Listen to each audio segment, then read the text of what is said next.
இயேசு கிறிஸ்துவின் நாமத்தில் உங்களை வாழ்த்துகிறேன்.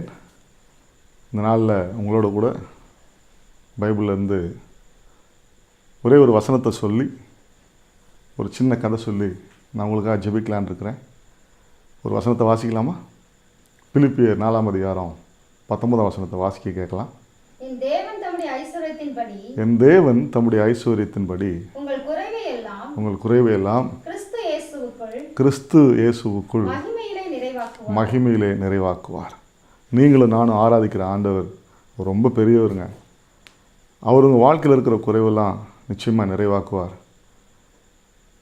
பைபிளில் 1 ராஜாக்கள் புஸ்தகத்தில் ஒரு விதவை குறித்து நம்ம பார்க்குறோம். அந்த அம்மாவுக்கு பேர் சொல்லலை, ஆனால் அந்த அம்மாவுடைய ஊர் சொல்லியிருக்கிறாங்க. சாரிபாத் அப்படிங்கிற அந்த ஊரில் அந்த அம்மா இருக்குது. அந்த அம்மாவுக்கு ஒரு குறைவு என்னென்னா, அவருடைய வீட்டுக்கார் இல்லை, ஒரே ஒரு மகன். அது மட்டும் இல்லை, ஒரு பெரிய பஞ்சம் வேறு வந்துருச்சு. 3 வருஷம் 6 மாதம் ஒரு பெரிய பஞ்சம். என்ன செய்ய போகிறாங்கன்னு தெரியாது. அந்த அம்மாட்ட இருந்தது என்னமோ கொஞ்சோண்டு மாவு, கொஞ்சோண்டு எண்ணெய். அப்போ திடீர்னு ஒரு ஊழியக்காரர் வந்து சொல்கிறாரு, அவர் ஆண்டவரால் அனுப்பப்பட்ட மனுஷன், எனக்கு கொஞ்சம் குடிக்க தண்ணி கொடுன்னு கேட்குறாரு. அந்த அம்மா தண்ணி எடுக்க போகும்போது அதோடு எனக்கு ஒரு ரொட்டி கொண்டு வான்னு சொல்கிறார். இதை கேட்டு அந்த அம்மா சொல்லுது, என்கிட்ட இருக்கிறது கொஞ்சம் மாவு தான், அதை வச்சு 2 ரொட்டி செஞ்சு நானும் என் பிள்ளையும் சாப்பிட்டு நாங்கள் சாக போகிறோன்னு சொல்லிச்சு. அப்போ அவர் சொன்னார், இந்த பஞ்சம் முடிகிற வரைக்கும் உன் வீட்டில் இருக்கிற அந்த மாவு குறையாது, எண்ணெய் குறையாது, நீ வந்து கொடு அப்படின்னு சொல்லி சொன்னார். இந்த வார்த்தையை நம்பி இந்த அம்மா போய் அவர் சொன்ன மாதிரியே ரொட்டி சுட்டு கொண்டு வந்து கொடுத்துச்சு. ஒரு ஆச்சரியம் என்ன தெரியுமா? அந்த பஞ்சம் முடிகிற வரைக்கும் 3 வருஷம் 6 மாதம் மறுபடியும் கர்த்தர் மழையை கொடுத்து அவங்கள ஆசீர்வதிக்கிற வரைக்கும் மாவும் குறையலை, எண்ணெயும் குறையலை. உங்களுடைய குறைவை நிறைவாக்க அவர் போதுமானவர். ஒரு விதவைக்கு ஒரு அற்புதம் செய்த ஆண்டவர், அவரை நம்புகிறவங்களுக்கு நிச்சயம் செய்வார்.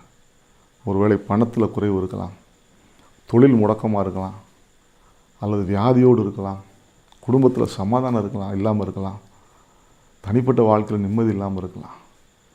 எதுவாக இருந்தாலும் ஆண்டவராக இயேசு கிறிஸ்துவத்தில் நீங்கள் வந்து சொல்லும்போது உங்களுடைய குறைவெல்லாம் நிறைவாக்குவார். அவரை நம்பி பாருங்கள். உங்களுடைய வாழ்க்கையில் இருக்கிற எல்லா காரியங்களையும் அவர் பொறுப்படுத்துக்கிற முடியும், அவர் ஆசீர்வதிக்க முடியும். அவர் மேல் நம்பிக்கை வைக்கிற மனுஷனை அவர் நிச்சயமாக ஆசீர்வதிக்கிறவர். உங்கள் வாழ்க்கையிலையும் ஒரு பெரிய ஆசீர்வாதத்தை கொடுப்பார்.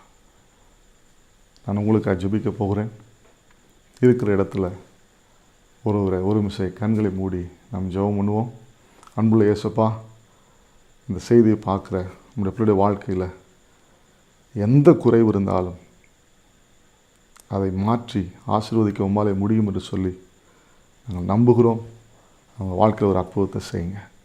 அன்றைக்கி அந்த சாரிபாத் விதவிக்கு ஒரு அற்புதம் செய்தவர் நம்முடைய பிள்ளைக்கு ஒரு அற்புதம் செய்து அவங்க இருக்கிற இக்கட்டான சூழலிலிருந்து விடுதலையாக்கி அவர்களை ஆசீர்வதிப்பீராக. இயேசு கிறிஸ்துவின் நாமத்தில் ஜெபிக்கிறோம் நல்ல பிதாவே, ஆமென். கர்த்தருடைய கிருபை உங்களோடு இருப்பதாக.